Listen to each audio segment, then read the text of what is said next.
आपके random actions का nature, आपके रिफ्लेक्स एक्शंस, आपके स्पॉन्टेनियस एक्शंस और इडियोमीटर एक्शंस जो कि नॉन वॉलंटरी एक्शंस है, इन सभी पर हम पहले ही बात कर चुके हैं हमारे पिछले कुछ एपिसोड्स में।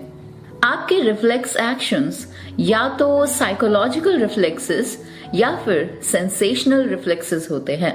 ये रिफ्लेक्सेस किसी एक स्पेसिफिक चीज या सिचुएशन की अजम्पशन से स्पॉन्टेनियस एक्ट्स को एक्साइट करते हैं, और जब भी आप किसी बात या फिर किसी एक्ट से सहमत नहीं होते हैं या उसका विरोध करना चाहते हैं तो ऐसे थॉट्स से इडियोमीटर एक्शंस डेवलप होते हैं, और आपकी डिजायर्स जो आपकी हैबिट्स बनती हैं तो आपकी पास्ट मेमोरी और फ्यूचर इमेजिनेशन से फ्यूल्ड होती हैं।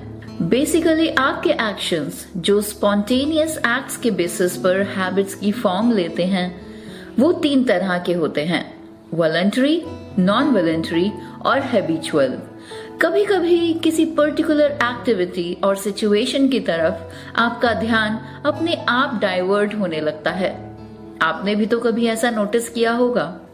ऐसा अपने आप नहीं होता है, बल्कि कुछ स्ट्रगल्स के बाद ये अपने आप डाइवर्ट हो जाता है।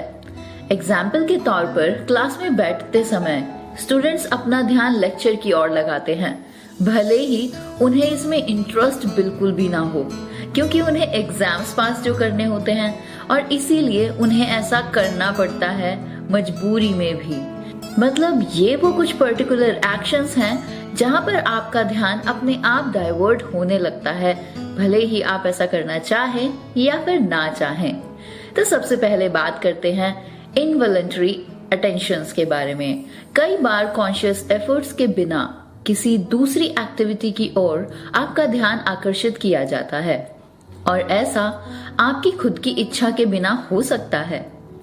इसे इनवॉलंटरी अटेंशन के रूप में भी जाना जाता है।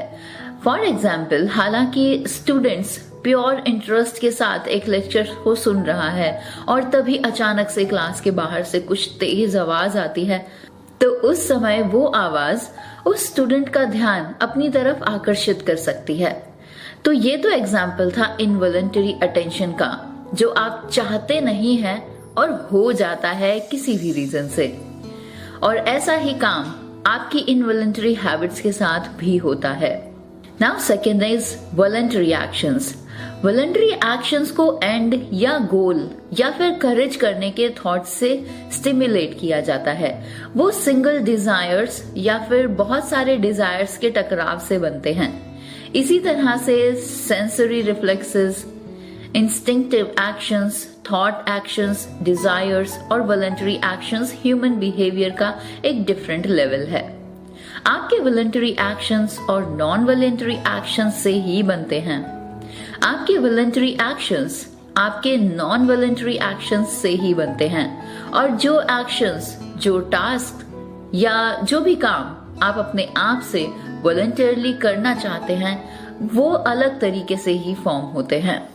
Now third is habitual actions. कुछ सिचुएशंस में किसी एक्साइटमेंट या किसी एक्साइटिंग सिचुएशन में शामिल होने का रिएक्शन आपकी एक आदत बन जाती है, तो इंसान खुद ही उस एक्साइटमेंट की तरफ अपना ध्यान अट्रैक्ट करने लगता है।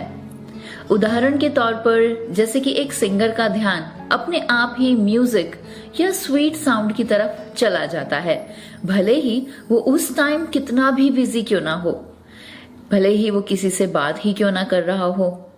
जैसे कि एक डिवोटी का ध्यान उस मंदिर की तरफ अपने आप चला जाता है जहां वो रेगुलरली जाता रहा हो।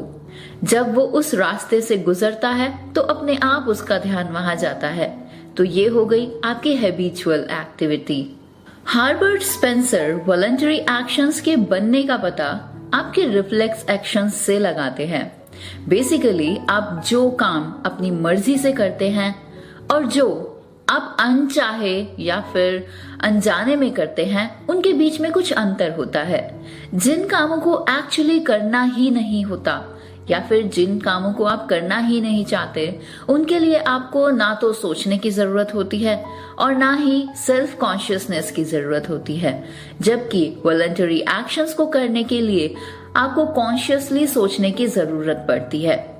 इसीलिए तो कुछ साइकोलॉजिस्ट्स मानते हैं कि voluntary actions non voluntary actions की तरह ही यूनिक और डिस्टिंक्ट होते हैं और सिर्फ ह्यूमंस ही वॉलंटरी एक्शंस लेने में सक्षम है, क्योंकि हम सोशल इंटरकोर्सेस से रीजन और सेल्फ कॉन्शियसनेस का पता कर पाते हैं।